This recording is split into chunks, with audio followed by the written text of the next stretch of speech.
இது எல்லாத்துக்கும் தீராத குழப்பம் இருக்குது.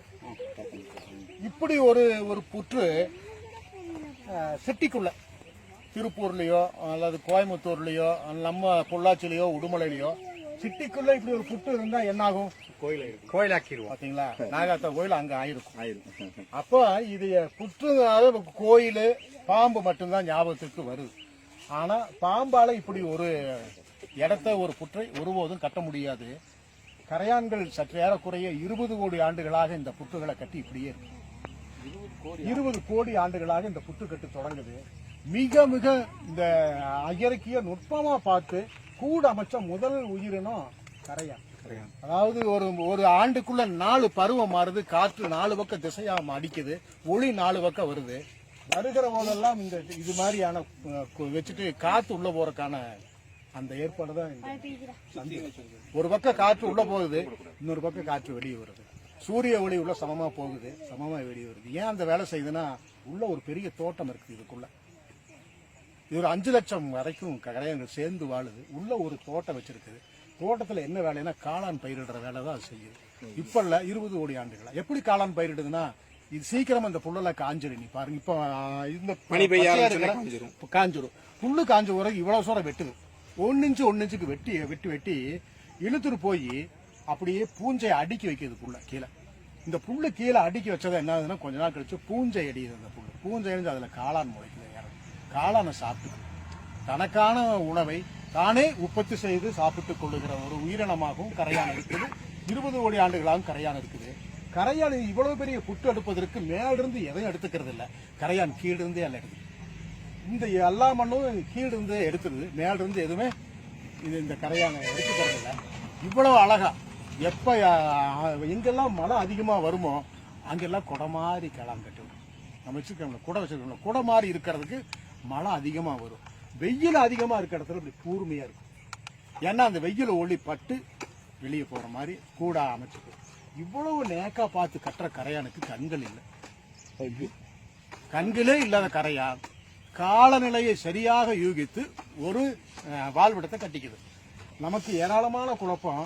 நிறைய படிச்சவங்க கேட்கறாங்க, சார் என்னதான் நீங்க பேசினாலும் படையப்பா படத்துல ரஜினி பாம்புத்துல கைட்டு பாம்பு தானே பிடிக்காரு, நீங்க நினைக்கிற மாதிரி கரையான் வரலையேங்கிற குழப்பம் நமக்கு இன்னுமே நமக்கு ஏமாத்தி வச்சிருக்கோம். இதுல இல்ல. ஏன்னா ஒரு பாம்பால இது கட்ட முடியாது. அதே மாதிரிதான் ஈசலுக்கு ஒரு நாள் தான் வாழ்க்கை. கரையான் தான் ஈசலா மாறுது. ஆமா, அந்த ஈசலுக்கு கண்ணு இருக்குங்களா சார்? இந்த கண்டிப்பா இருக்குது, கண்ணு இருக்குது. அப்போ என்ன, ஏன்னா இது இந்த புத்து கட்டுனது யாருன்னு கேட்டீங்கன்னா பனிக்கரையான், மணிக்கரையான். ஆமா, அவங்கதான் இது கட்டுவாங்க. இந்த பனியாட்கள் தேனிகளுக்கு அதான் வேலை. கரையான் புற்று பூரை பண்றது எல்லா வேலை அவங்க தான் பார்ப்பாங்க. அவங்களுக்கு கண்ணு முழுசா தெரியாது, 2 கண்ணு கூட அவங்களுக்கு. அவங்கதான் இந்த புற்றை கட்டுறாங்க. உள்ள இருக்கிறவங்களுக்கு வெவ்வேறு வேலை இருக்குது. அப்போ ஈசலுக்கு ஒரு நாள் தான் வாழ்க்கைன்னு சொல்லுவாங்க. ஈசலுங்கிறது கரையானுடைய வாலிப பருவம், ஆண் பெண் வாலிப பருவம். அப்ப கீழே என்ன ஆகுது, கீழே இருக்கிற இந்த இதுல மக்கள் தொகை அதிகரிக்குது. கீழே இந்த குடியிருப்புல மக்கள் தொகை அதிகரிக்கும் போது என்ன நினைக்கிறாங்கன்னா, சரி வாலிபர்களா வெளியே போயிருங்க, வாலிப பசங்க பிள்ளைகள வெளியே போய் புதிய காலனியை உருவாக்குங்க, உள்ள நமக்கு இடம் இல்லை போங்கன்னு சொன்னா அவங்க சரியான காலத்துல பறந்து வெளியே வருவாங்க. அப்பதான் அவங்களுக்கு பூரா அந்த மாதிரி பருவத்து சிறகு முளைக்கும். சிறகு முளைச்சதான் பறக்க முடியாமனால பறந்து வெளியே சிறகெல்லாம் உதிர்ந்த பிறகு அவங்க அமைக்கிற இதே மாதிரி ஒரு புதிய காலனி தான் இன்னொரு புற்று. இறந்துறது மாதிரி இறக்காது. சரிங்க. வாலிப பருவத்தில் அதுவும் தேனிலவுக்கு வருகிற அவர்களை பார்த்து ஒரு நாள் வாழ்க்கை என்ன சொல்லுவது எவ்வளவு கேவலமானது. கல்யாணம் முடிச்சுட்டு வெளியே போறதுக்கு இதோட முடிஞ்சாலும் சொல்ல முடியுமா? நம்ம வாழ்க்கையை தொடங்குகிறார்கள் அர்த்தம். ஈசல் பறக்கிறது என்றால் அது புதிய வாழ்க்கையை, புதிய குடியிருப்பை தொடங்குதுன்னு அர்த்தம். மழை பெஞ்ச காலத்துல வந்துட்டே இருக்கு. மழை பெஞ்ச உடனே தாங்க அது உடனே வருது. அடுத்த நாள் மழை பெஞ்சதுக்கு அடுத்த நாள் அந்த மாதிரி நேரத்துல தான் வருது. ஒரு பாம்பை இதெல்லாம் பார்த்திருக்கலாம், சில பேர் பார்த்திருக்கலாம். பாம்பை பார்த்தையா கரையான் என்ன அர்த்தம்னா மெலிஞ்சு போயிருச்சு. நேரங்கள்ல சாப்பாடு கிடைக்காம பாம்புகள் மெலிஞ்சு போனா பாம்புக்கு பெரிய உணவு உள்ள இருக்கிற தாய் கரையான். இவ்வளவு பெருசு இருக்கு அந்த கரையான். நீங்க ஒரு பெரிய புழுன்னு நினைச்சுக்கீங்க, அதுதான் கரையான், தாய் கரையான். அவங்களுக்கு வேலையை உற்பத்தி செய்வது தான். அந்த பெரிய கரையான் அவ்வளவு கொழுப்பு முழுக்க புரதங்கிறதுனால பாம்பு அதை சாப்பிட்டு வெளியே போயிடும். உடும்பு மேல உட்காந்துருக்கு, என்னைக்காவது பாருங்க நீங்க, உடும்பு இது மேல உட்காந்துருக்கு. எதுக்காகன்னு அது வெளியே அந்த கரையான் சாப்பிடுறது. பெரும்பாலும் கரடி, ஆமா, அது சாப்பிடும். அதே மாதிரி கரையானுக்கு சாப்பிடறதுக்கு இன்னும் எக்கச்சக்கமான எறும்பு தின்னி கூட இதை சாப்பிடும். அது அதிகமா சாப்பிடுறது அது இதுதான் சாப்பிடும். அப்ப இவ்வளவு பேர் சாப்பிட்ட பிறகும் இது இருக்குது, கரையான் இருக்குது. என்ன இருக்குதுன்னா, எவ்வளவு மழை பெஞ்சிருக்கும், எவ்வளவு வெயில் அடிச்சிருக்கும். நம்ம எல்லாம் என்ன எழுதுறோம்னா 2000 ஆண்டுகளுக்கு முன்பு கட்டப்பட்ட கோயிலுக்கு பத்தி போய் பேசுகிறோம். நம்ம கல்லணை பத்தி அதிகமா பேசுறோம். அதே மாதிரி தஞ்சை பெரிய பேசிக்கிறோம்.